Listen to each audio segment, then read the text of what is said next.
They were infamous moments in First Takes history where an athlete went directly to a talker and said, "You don't know what you're talking about." Well, you're about to hear one of those moments. Maybe. We'll see. I might have a little bit of a fight in myself. You might hear one of those moments right now because a little bit earlier today, I was tweeted. Well, I don't know if I was tweeted or Stephen A. Smith was tweeted, but LA Clippers guard Pat Beverley told on me to Stephen A. Smith that I don't know what I'm talking about when it comes to basketball. Nothing. Multiple exclamation points. And because Pat Beverley has backbone and spine, and you could have seen it on the basketball court if you didn't know already, I knew that. But I didn't know he also had backbone and spine when it comes to criticism and face-to-face confrontation. He has that. He's now on the Shell Pennzoil Performance Line. What's up, Pat? Good to meet you. Brother. How are you, brother? I'm good. All right.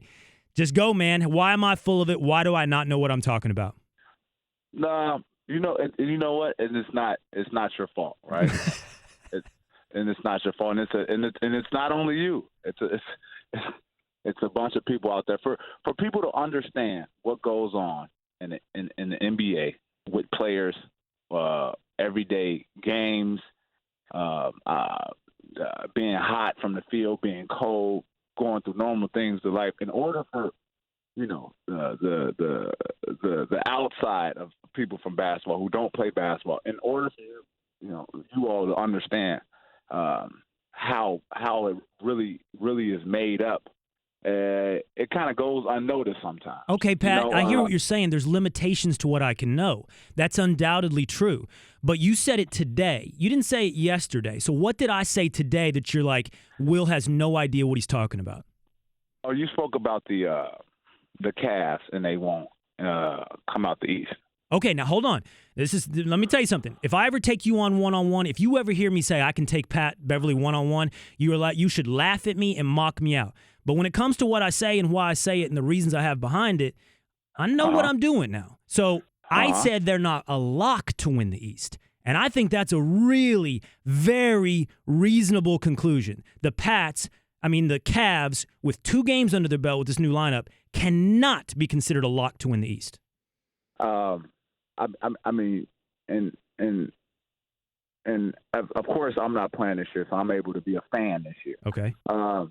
And any basketball player will tell you, no matter what team, and it's hard for us to say it, and as basketball players, it's hard for us to say it, but as basketball players, we come to the truth. Any team LeBron James on is a lock to come out of anywhere. Oh, Pat, man, you do sound like a fan. Come on, LeBron James and a bunch of nobodies. Except in the West, because the West is a different monster. But in the East, and you have to give every team out there the respect. Like Brad Stevens has done a hell of a job with Boston. Toronto has been playing their ass off. Like, I mean, it's a lot of good teams, but. I mean, it is LeBron James. Okay. And people forget this, right? And that's why I think history always repeats itself, right? Okay. No matter what happens in life, history always repeats itself. So, a championship team is only a couple superstars and amazing role players. Okay. Amazing. Okay. Amazing role players. It's been like that since back in the day. It's been like that since the Chicago Bulls. It's been like that since the Golden State Warriors. I mean, there are superstars. You have your superstars. You have guys. But what is that on the Cavs, Pat? Are you saying that's LeBron and Kevin Love and these new guys are the amazing role players? Yeah. And when I mean role players, that's not. I know what you mean. Understating the next player up, because I consider myself a role player. I consider myself a really, really good role player. And you are, and I don't think that's an insult. Right. I know what you're saying. Right. So it's no insult to anyone, but the facts are facts. You have LeBron James, and you can tell. Okay, hold on for a sec, Pat. I'm sorry. Time out. 1 sec. I want to let you know this because of the way radio works. At 3:54 in 20 seconds, I won't have control, and we're going to go to commercial. So that means we got 20 seconds. 2 minutes here. Okay. I want to tell you this. Cool. I hear you, okay? And I've had callers tell me the same thing. Well, what you're doing to me is telling me this. I don't know basketball, but the rebuttal is simply LeBron James and amazing role players. And all I'm saying, you asked for me on Twitter, real human facts, right? Don't tell me that they're on this amazing shooting streak, that there's no way they can continue, that they're also playing amazing defense, by the way, Pat, which I don't think will continue at this level. It may be good, but it's not going to be this good. What I'm saying to you is this, that here's the real human facts that we don't know yet. Chemistry, pressure, monotony. How will they do over the course of the season, and how will they do in the playoffs? Man, we don't have any idea yet. So why should we take the negative point? Why shouldn't we take the positive route? Well, what I would say to that is we do know some things about, for example, Toronto. Now, they don't have LeBron James. That's true. But, DeMar DeRozan and Kyle Lowry with some role players have been the number one seed in the East throughout this entire season, or until recently they got up there ahead at Boston. I think that's the rebuttal.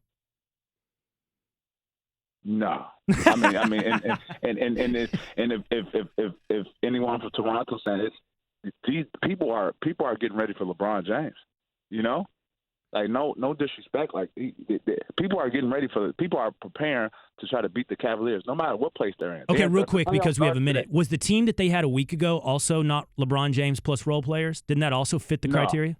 No. I don't agree because IT needs the rock. IT needs the rock. You got to give him the rock. Right. But George Hill doesn't. Right. Rodney Hood in the second unit, Clarkson in the second unit. I mean, you put them in a legitimate chance of being one of the teams to come out the East. Okay, I hear you, man. I got 20 seconds. I just want to tell you this while I've got you, okay? You're right. They're better than they were. That's for sure. I respect the hell out of you for coming on and giving it to me face-to-face, man. I appreciate it. No problem. Thanks for having me, baby. All right, take care. That's Pat Beverley on the Shell Pennzoil Performance Line.